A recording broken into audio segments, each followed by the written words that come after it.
I am thrilled to be in Sofia, Bulgaria, for the first time.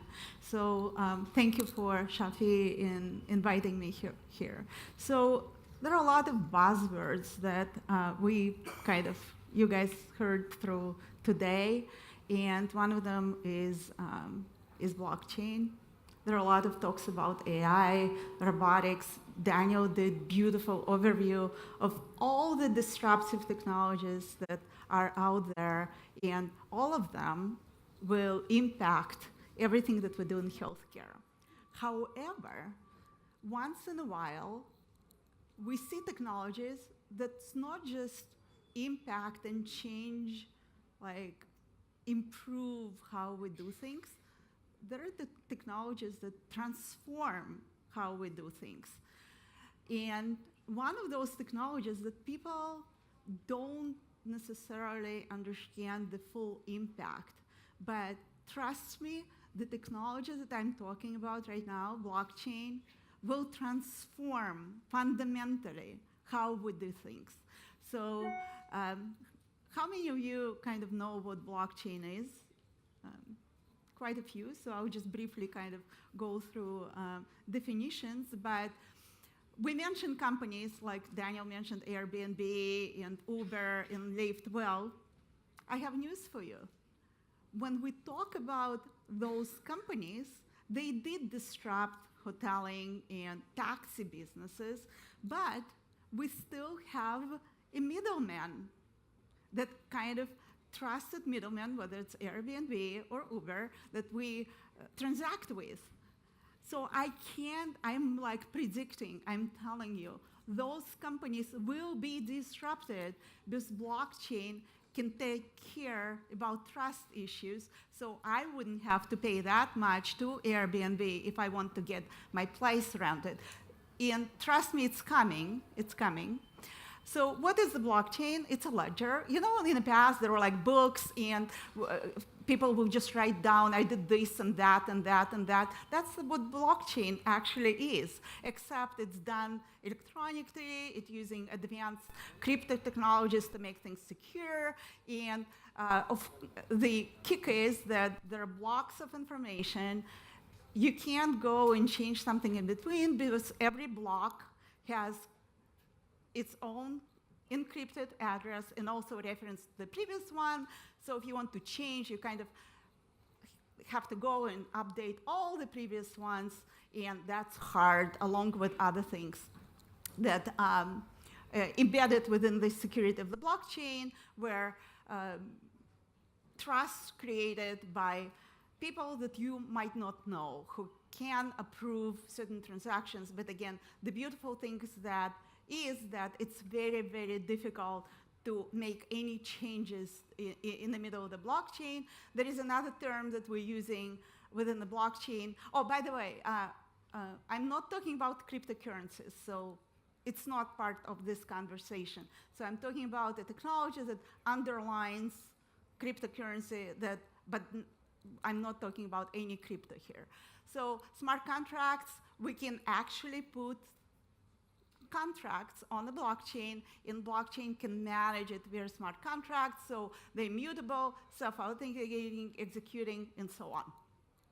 Now, there are many use cases on how blockchain can be deployed in healthcare. Something wrong with the slides, but anyway, so supply chain. You probably all know all those cases where we have recall on some kind of produce, and no one knows where this came from, how to trace it back, how to isolate the problem. So that's known supply chain issue across, agriculture and other industries. We know that Walmart said that all the providers, all the suppliers to Walmart have to transact on blockchain. So we have exactly the same issue, the same business process supply chain in healthcare, where we have drug that gets manufactured and moves along many different channels, and we have to be able to track it down and say, well, is this the real thing, if it's counterfeited or not, and so on. So all that can be done via blockchain, because blockchain can sit above all those desperate, disintegrated systems that can transactionally, potentially communicate or not in real time. You can see all the way where it was initiated and thus resolved all the potential issues with the supply chain of drugs and opioid abuse and all those things. You can actually trace it back and figure out. Now, on the clinical trial side, very interesting work has been done by UCSF, as you know, where they deployed blockchain to figure out if there are some people who intentionally, unintentionally went and changed, reported side effects on drugs during clinical trials. So beautiful use case. I can see more and more of blockchain technology can be used, again, to keep track of everything that have happened during clinical trials, trace it back, and if anybody will try to go and update some stuff in the middle, that will not be possible. And the last one that I'm really passionate about is on the data sharing side. So a little bit background about my company. I spent 10 years at Pricewaterhouse working with CEOs of Fortune 50 across many industries, Cisco's, Intel's, Marriott's, and so on, helping them to change and strategy on how they do enterprise resource planning processes in CRM. And then I looked at the digital health and I realized, well, I've seen that before, where companies go and start deploying niche disintegrated solutions. They can't manage them, or they hire tons of people. I was one of them, developing custom stuff. None of this has been sustainable in any core business processes. So myself and my co-founder, who's an expert in AI, we built considered SAP for digital health. So configurable, customizable modules, big companies, they use our platform to rapidly develop adaptive, personalized, omni-channel solutions for the patients. So everything is white label. And we realized there were tons of people who are using all those beautiful things that have been developed, deployed on our platform. There are tons of data, active, passive data, and there is no easy way to share it. So we introduced a few months ago PatientSphere. What does it do? Number one, it enables people within the framework that has been created to them. So I absolutely hate looking at the people who are not feeling well, they're ill people, and look at them as a data source. So if you come to people who are going through cancer treatment or anyone else and say, oh, by the way, here's a form, give me your data, I completely don't think that's how people should be treated. So it has to be people-centered, meaning we know what they need. They need information about disease. They need to talk to other people. They need to interface with caregivers, and so on. So everything in there, along with them analyzing, collecting data that they need to manage one or more conditions they might have. So in the framework that we've built, within that, we enable people to collect all the data that they need to manage their health. That data can come from them inputting from Apple Health, Google Health, EHR, wearable devices, and they can create revocable consent, and we can talk offline about how it's been deployed, at a field-by-field basis. Who, when, how, what can do with their data.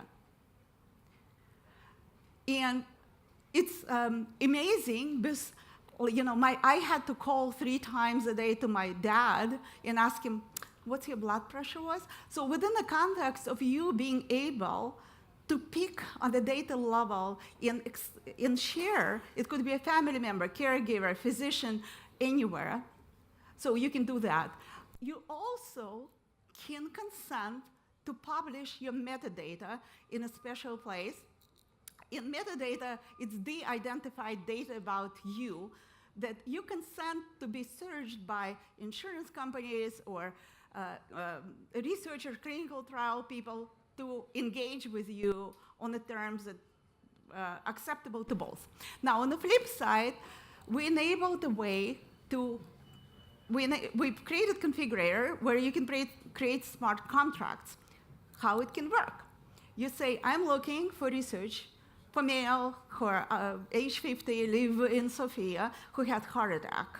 And we want them to collect this data for such a long time frame and do this. We actually can pay them if they adhere. Now, the way it's designed in a really people-centered way is that request goes to our metadata layer, finds those people, and goes to them, tells them, here's company XYZ, here's what they'd like to do with your data. By the way, they can pay you, and it could be any type of compensation. Do you accept? So you, again, can make a decision. Yes, I do accept. It becomes a legal contract. Then it's a match. In the middle, of course, there are a few layers that we've built to enable patient-centered data sharing. That 3 layers that are deployed within the middleware is, number 1, distributed, highly secure, HIPAA-compliant database that is not on the blockchain, because based on HIPAA requirements, we cannot keep healthcare data on the blockchain.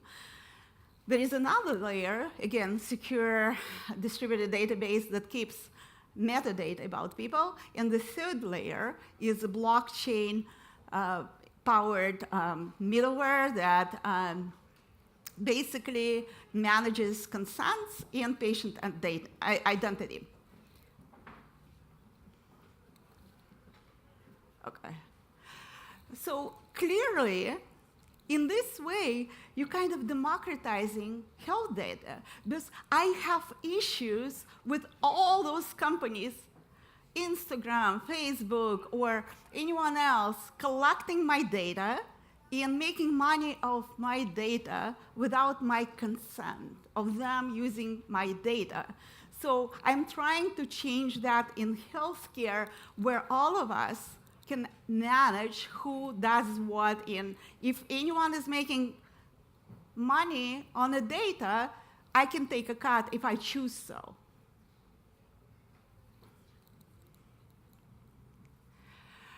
In a nutshell, few things that I think key in anything that we do in healthcare.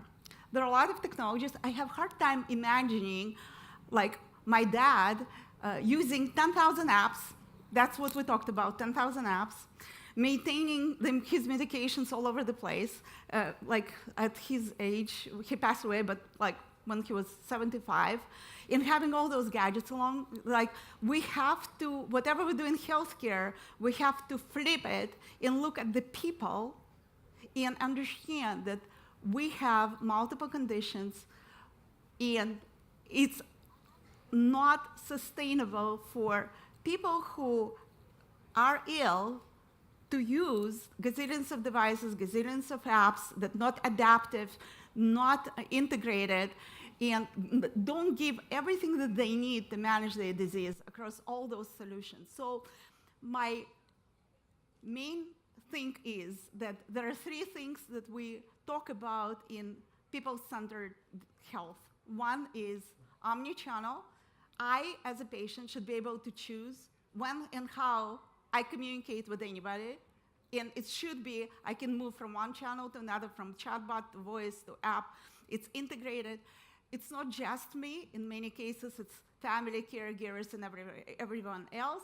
So it has to be role-based. And thirdly, there is no one-size-fits-all. Everything I do has to be personalized to me, and all those technologies we talked about should enable me stay healthy, be healthy, or manage my disease in an efficient manner. Thank you.